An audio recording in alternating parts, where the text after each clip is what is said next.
calce junto a mí. Sí, el hombre del gore, el hombre de la mejor spear de todos los tiempos, Rhino, directamente de Impact Wrestling, el ECW Original. Llega acá nuevamente a Lucha Libre Online. Rhino, it's an honor for us to have you here. How are you doing today, sir? Good, good. How are you? All good, sir. Thank you for asking. From Michigan to the world, actually. Right. Brilliant career inside the wrestling industry.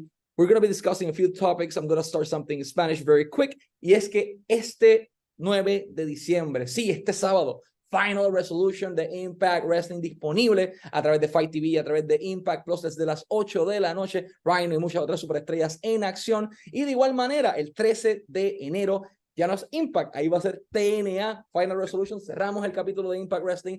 13 de enero, Hard to Kill. Ahora bajo la marca TNA directamente en Las Vegas, en The Palms, en Nevada. Boletos a la venta disponibles en impactwrestling.com. Y al otro día, el 14, Snake Eyes también en Las Vegas, en Nevada, en The Palms. Ahí lo pueden conseguir los boletos en impactwrestling.com. Y todos los eventos, bueno, los tres, los pueden disfrutar a través de Fight TV y a través de Impact Plus. I was telling about this huge change or this huge news. Yeah, going to TNA. I kind of followed you. Yeah. That's great, man. You were... I'm not just a pretty face. I do know other languages and stuff.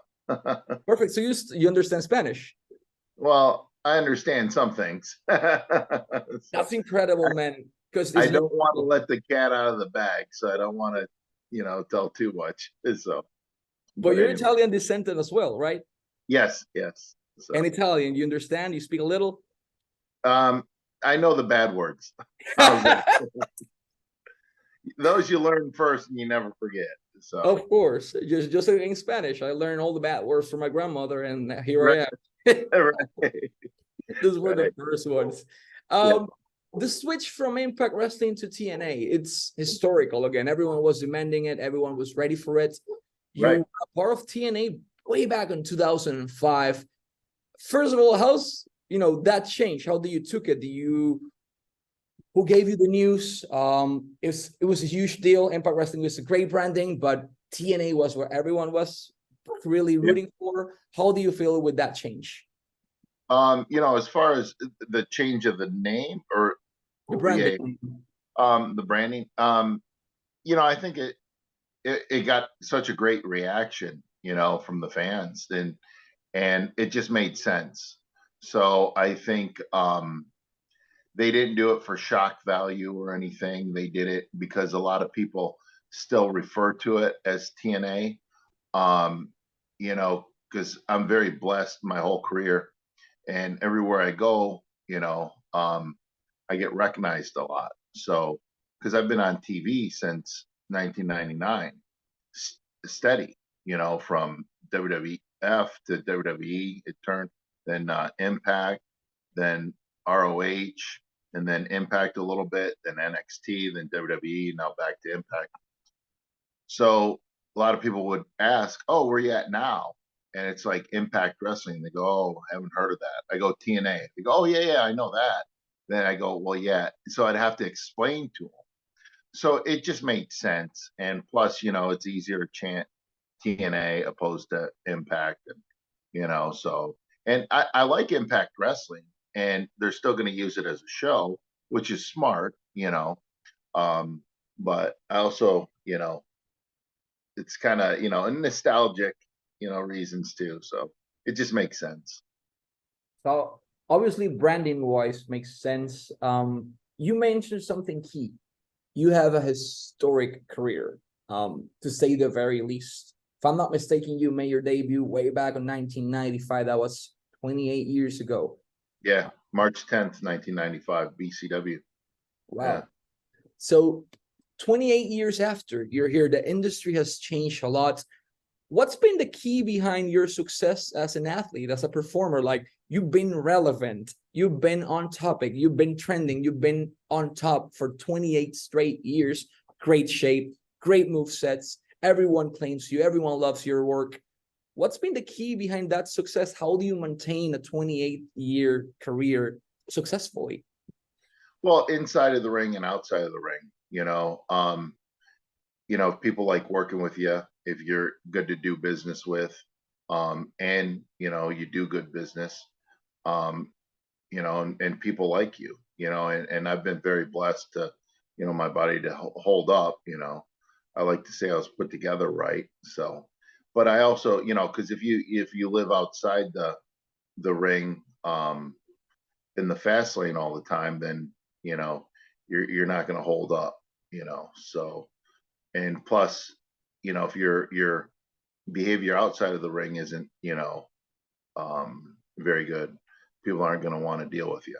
So it's all about, that. And I have a strong belief in God too. And I pray all the time, even when I was a bad guy. So I don't want to ruin anybody's parade, or rain on anybody's parade, by, oh, wow, when he was pile driving women through tables, he was saying his prayers at night, Maybe I was praying that I wasn't getting pile driven through tables, from the ring apron. So, but and I wasn't fake. I would just go out there and do what needed to be done to help the whole product. And in order to have a good guy, you have to have a bad guy, and that's what it called for me to be. So In a world where everything is so complicated, where you have access to so many drugs, alcohol, you're basically a rock star. You have access to the whole world. Your faith in God was the thing that helped you maintain, with your eyes focused towards the goal and basically staying on the lane. oh yeah, that, and I always tell people, and I get it, religion isn't for everybody. I don't go preaching or anything. When people ask me my key to success, I always tell them, don't be afraid to pray, because someone told me this years ago. There was a debate about religion. One person's like, oh, it's nothing out there, and then the other person was very religious. And the person was brought into this debate, and they said, well, I don't really want to debate this, but if you're right and I'm wrong, when we die, it just goes black and we're done. But if I'm right and you're wrong for eternity.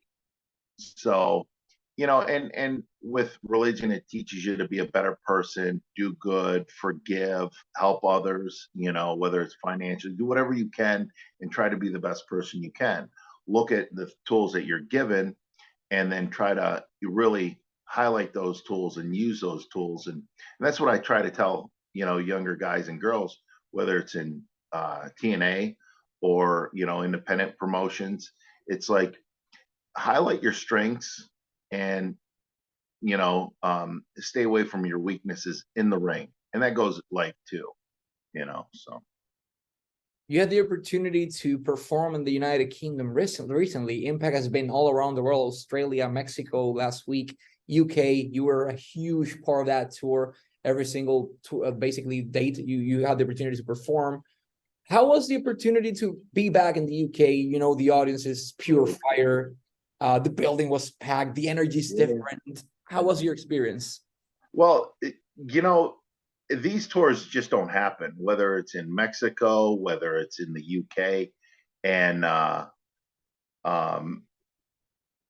so there, I don't want to bring up names, but, a lot of the boys work, outside of the ring too. Like I produced two with Impact, and I really enjoy doing that.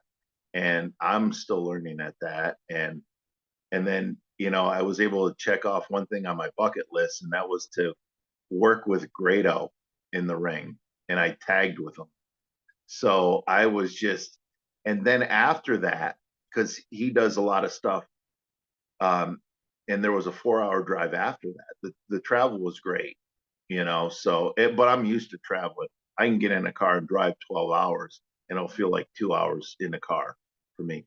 But, he goes, hey, he goes, I've been up early and all this stuff, because he does shows and radio stuff early in the morning.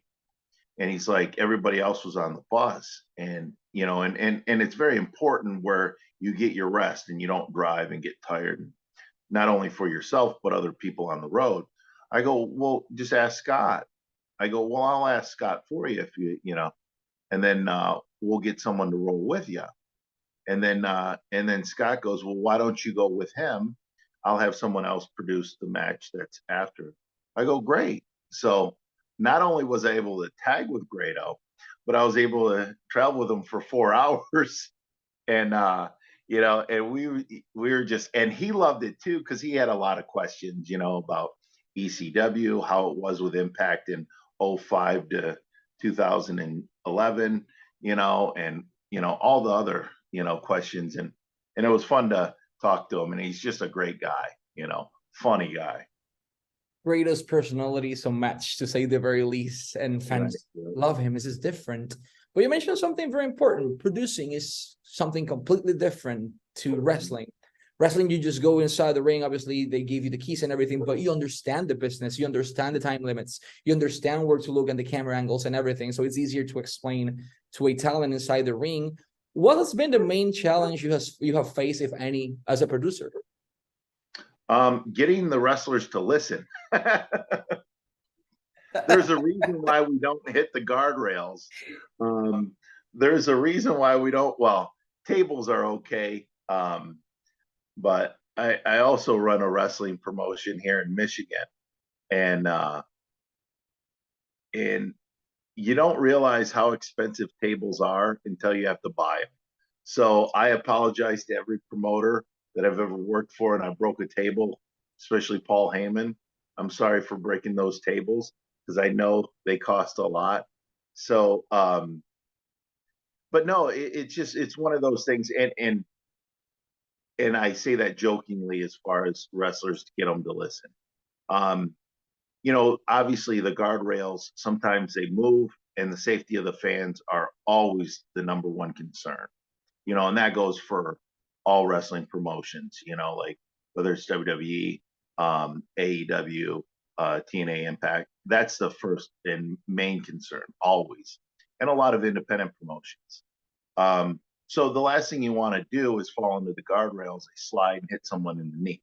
You know what I mean? And so that's the main thing why we stay away from guardrails. Or if we go by guardrails, it's like, okay, you know, and it's just a lot of times it's accidental. So, but I like letting the wrestlers do what they have to do, and then I'll just, hey, you know, try to help, you know, the camera guys catch the action. And if they get stuck on something, or you know something's going to happen, or something we don't want them to do because you know their character wouldn't do that, or whatever, you know, if you want to call it character. But anyways, but yeah, I let them, and we learn from each other. So, and I'm still learning at that. Like anything, I'm still learning at wrestling. If you think you know it all, you know, you might as well quit, because you know you're going to stop learning. So. That's the key. You learn something different every single day, so it's great mindset to have. I'm going to say something else in Spanish as well. Nuevamente, 9 de diciembre, Final Resolution disponible en Fight TV a través de Impact Plus, 8 de la noche. No se lo pueden perder por nada del mundo. Y en adición a esto, 13 de enero, ya no es Impact Wrestling, ahora es TNA o TNA, Hard to Kill, disponible a través de Fight TV de Impact Plus a las 8 de la noche. Y el 14 también van a tener Snake Eyes ahí directamente en The Palms en Las Vegas, los dos eventos. Boletos disponibles en impactwrestling.com. Rhino, last but not least, for time purposes, what's the message to the fans out there so they can tune in this new chapter of TNA, and as well to tune in on the 9th of December to see and witness the last show of Impact Wrestling? Well, it's just history, and I'm a student, and I have a passion for history, whether it's world history, whether it's history of a business, or whether it's a town and the history of the town. And you know, you just make history, because here it's back to TNA. The venue's great. The fans, you know, are great, and the reaction to the matches, and it's definitely going to be a nice, fun new chapter. The important thing is everyone needs to tune in. It's going to be something completely different. Right. It's going to be the ending of an era, and we're going to return to what everyone loved, TNA, Total Non-Stop Action Wrestling. So make sure to tune it in. Both events, basically, December 9th, Final Resolution, January 13th for Hard to Kill. And Rhino, it's been an absolute honor, sir, to have you as our guest here in Lucha Libre Online. Thank you for everything you're doing for the industry. Thank you for everything you're doing for Impact, or now TNA again. And let's say this goodbye, or wrap this up in español. This was Rhino. Este fue Rhino, el hombre del gore, the War Machine, el hombre de Detroit, Michigan para el mundo, y Michael Morales Torres para Lucha Libre Online y El Calce, porque en español nadie lo hace mejor. Será hasta la próxima. Thank you.